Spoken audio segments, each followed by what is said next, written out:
Bonjour les amis, j'espère que vous allez bien. Aujourd'hui, une vidéo sur ce qui se passe au Liban. Au Liban, il y a la crise économique. Le Liban est à genoux, on est d'accord, hein. Il n'y a pas photo. Il y a le dépôt de bilan. Mais il y a aussi cette explosion dramatique. Et moi-même et plein d'autres personnes, on a fait le rapprochement avec la une de The Economist, The Next Catastrophe. Il y a un tableau qui vous montre l'explosion.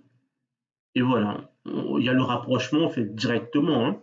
Ça ne veut pas dire que c'est ça, mais quand même, comme par hasard, hein, toujours, hein, vous voyez un tableau avec virus, vaccin, etc.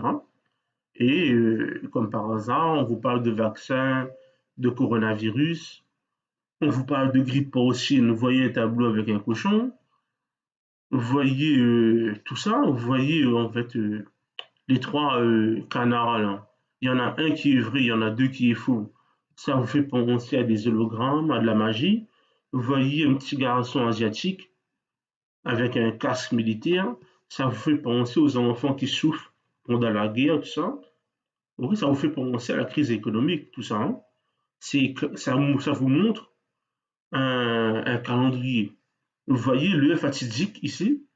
On est comme quasiment à une heure fatidique, hein. Voilà, au clap de fin. Donc, j'avance tout ça. Moi, je vous parle de The Economist maintenant, hein, le magazine qui a montré ce tableau, ce dessin. Voilà, ce magazine-là appartient au Rothschild. Rothschild, maître d'Emmanuel Macron, les Rothschild possèdent la majorité des banques centrales au monde. Ok? Les banques centrales des pays, hein, voilà. La majorité. Ça veut dire pas tous quand même, hein. La Russie s'est dégagée de ça. Donc, voilà. Ce sont des gens puissants. Là, vous voyez quelqu'un de la famille Rothschild, je ne connais plus son nom, hein.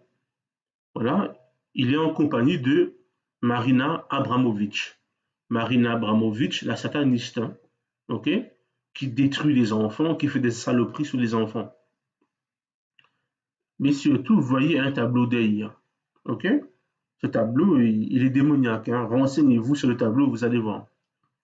Donc, je suis un petit peu fatigué, les amis, hein. Excusez-moi, hein. À la base de la création des économistes, vous voyez James Wilson. Ok? James Wilson, entre guillemets, entre parenthèses, homme d'affaires. Il a aussi créé une banque. Maintenant, je passe à l'explosion qui est visiblement fait à cause du nitrate d'ammonium. Nitrate d'ammonium qui est un comburant. Ok? Le logo comburant, c'est ça. Vous voyez? Quand vous voyez ça, ça vous montre que c'est un comburant. Ça vous montre, voilà, irritant aussi. Donc, un comburant, c'est quoi? Un comburant est une substance chimique qui a pour propriété de permettre la combustion d'un combustible. En gros, il faut le mélanger. Voilà. Un mélange approprié de comburant et de combustible peut entraîner une combustion.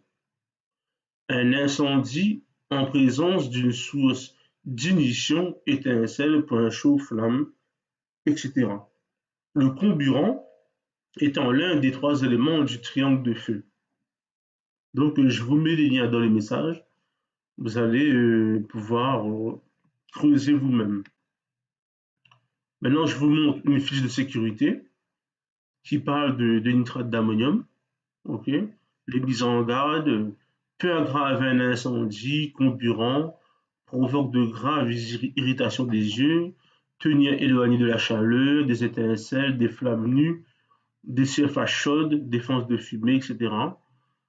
Il y a quoi encore? En cas d'incendie, n'utilisez que de l'eau pour que le feu causé, pour le feu causé par le nitrate d'ammonium. Ok? Donc, je ne vais pas m'attarder là-dessus. Donc, voilà, quand vous avez ça, vous avez un risque. Mais ça ne veut pas dire que ça pète pour autant. On est d'accord. Et surtout, comme ça a pété au Liban actuellement, là. Donc, il y a un truc qui va pas.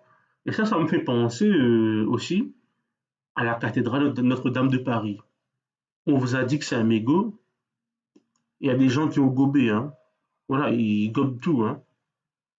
Donc, vous voyez le logo aussi nocif, irritant, sensibilisant, symbole du danger. Maintenant, je vous parle de l'attentat de Oklahoma City le 19 avril 1995, attentat réalisé par Timothy McVeigh avec la complicité de Terry Nichols. Voilà, ils ont détruit un bâtiment fédéral à l'aide de nitrate d'ammonium. Je vous dis tout ça. Donc, je retrouve le truc. Donc, où est-ce que j'ai mis ça? Voilà. En octobre 1994, McVeigh montra à Michel Fortier et son épouse Laurie un schéma de la bombe qu'il voulait construire. McVeigh prévoyait de construire une bombe contenant plus de 2300 kg d'engrais au nitrate d'ammonium, mélangé avec environ 540 kg de nitrométhane liquide et de 160 kg de Tovex, avec le poids du baril de 210 litres dans lequel le mélange explosif devrait être emballé. La bombe aurait un poids total de 3200 kg. McVeigh avait initialement l'intention d'utiliser de l'hydrazine, un carburant profusé, mais cela s'avéra trop coûteux. En octobre 1994, déguisé en pilote de vitesse moto, McVeigh obtint 3 barils de 210 litres de nitrométhane sous le prétexte que lui et ses collègues motards avaient besoin de ce carburant pour une course. C'est pas fini. McVeigh a loué dans un espace de stockage dans lequel il stocka 7 caisses de cylindres de Tovex, 80 bobines de détonateurs et 500 détonateurs électriques. Et ça, c'est pour 3200 kilos. On est d'accord. Donc, c'est un truc de fou. Donc, ça fait déjà beaucoup de matériel. Et ça a fait cette explosion-là. Vous voyez, ça a fait ces dégâts-là. Donc, c'est pas aussi énorme que ce qui s'est passé au Liban. Ce qui s'est passé au Liban, c'est 10 fois plus gros.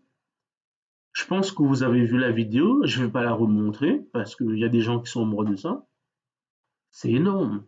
Vous avez vu le souffle, c'est parti sur la mer et tout. À 200 km, les gens l'ont entendu, c'est un truc de malade. Hein. Donc, c'est pas 3200 kilos là. Là, c'est 10 fois plus. Sans problème. Hein. Et là, vous voyez Macron comme un vautour qui se barre au Liban. Dans un pays, il y a une explosion, on ne sait pas si c'est un attentat ou autre, et lui, il se barre là-bas, lui. On dirait qu'il est sûr de lui, il est sûr de ce qui s'est passé, il se précipite. Comme le Liban a une crise financière terrible, on dirait des vautours. Macron lui-même, qui appartient au Rothschild, hein, c'est un employé des Rothschild, ok? Un employé d'Israël également. Israël qui veut offrir son aide au Liban, comme par hasard. À qui profite le crime, quoi? À qui profite le crime, hein? Moi, je vous pose la question. Et le Liban a collé à Israël. OK?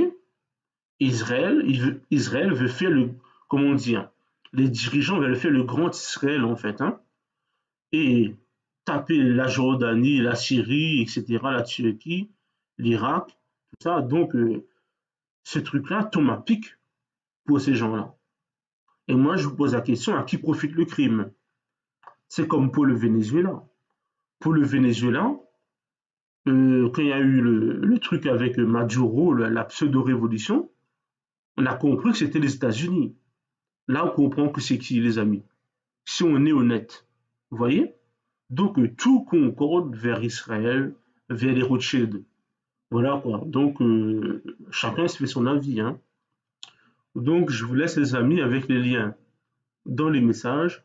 Je suis un peu fatigué, excusez-moi. Donc, passez une bonne journée, une bonne soirée. Et puis sur vous, les amis.